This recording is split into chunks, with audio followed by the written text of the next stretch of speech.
ఈరోజు దేశ రాజధాని ఢిల్లీలో election commission of India Gyanesh Kumar గారు వారి ప్రతినిధులు కూడా ఎన్నికల సంఘం మీద వచ్చిన ఆరోపణలకు సంబంధించి వాస్తవాలు వెల్లడి చేస్తారు. ప్రజలకి సరైన సమాధానాలు చెప్తారు. రాజకీయ పార్టీలను కూడా వారి అనుమానాల అపోహలు నివృత్తి చేస్తారని చెప్పి నేను భావించాను.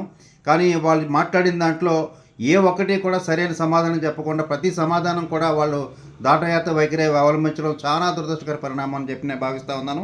ప్రధానంగా రాహుల్ గాంధీ గారు కానీ ప్రజా సంఘాలు కానీ అడిగింది ఏంటంటే డిజిటల్గా ఓటర్ లిస్ట్ ఎందుకు ఇవ్వలేకపోతా ఉన్నారు, నకిలీ ఓట్లను ఎందుకు అరికట్టలేకపోతా ఉన్నారు అడిగిన దానికి కూడా సమాధానం లేదు. అలాగే కొన్ని రాంగ్ అడ్రసెస్ ఎక్కువగా ఉంటున్నాయి, 0 డోర్ నెంబర్ ఎక్కువగా ఉంటున్నాయి. దీని మీద మీకు ఆన్సర్ ఏంటనే దాని మీద కూడా సరైన సమాధానం చెప్పలేదు.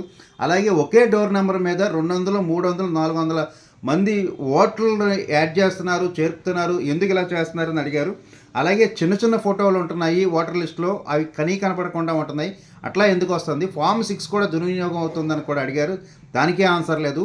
కర్ణాటక ఎలక్షన్స్లో మహదేవపురం నియోజకవర్గంలో వేలాది లక్షలాది ఓట్లు కూడా తారుమారు అయ్యే సందర్భం వచ్చింది. ఎందుకు ఇలా చేస్తాడు? దానికి ఆన్సర్ కూడా లేదు.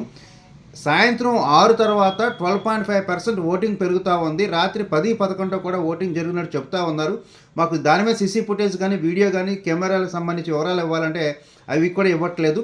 45 రోజుల వరకు ఉండాలని చెప్పి చట్టం చెప్తున్నా సరే 10 రోజుల్లోనే ఎందుకు తగలబెడుతున్నారు అని దాన్ని అడిగిన దాని మీద కూడా దానికి కూడా ఆన్సర్ ఇవ్వకుండా ప్రతి దానికి కూడా వాళ్ళ దాటయాత్ర వైఖరి అవలంబించారు తప్ప ఈ ఎన్నికల సంఘం దగ్గర వాస్తవాలు చెప్పడానికి వాళ్ళకి ధైర్యం సరిపోవట్లేదు. కాబట్టి వాళ్ళు చెప్పింది మాట్లాడింది పూర్తిగా తప్పు. కాబట్టి వెంటనే భారత ఎన్నికల సంఘాన్ని రద్దు చేసి కొత్తగా నియమించాలని చెప్పి నేను కోరుకుంటా ఉన్నాను. జెటి రామారావు, ఏపీ కాంగ్రెస్ పార్టీ నాయకులు.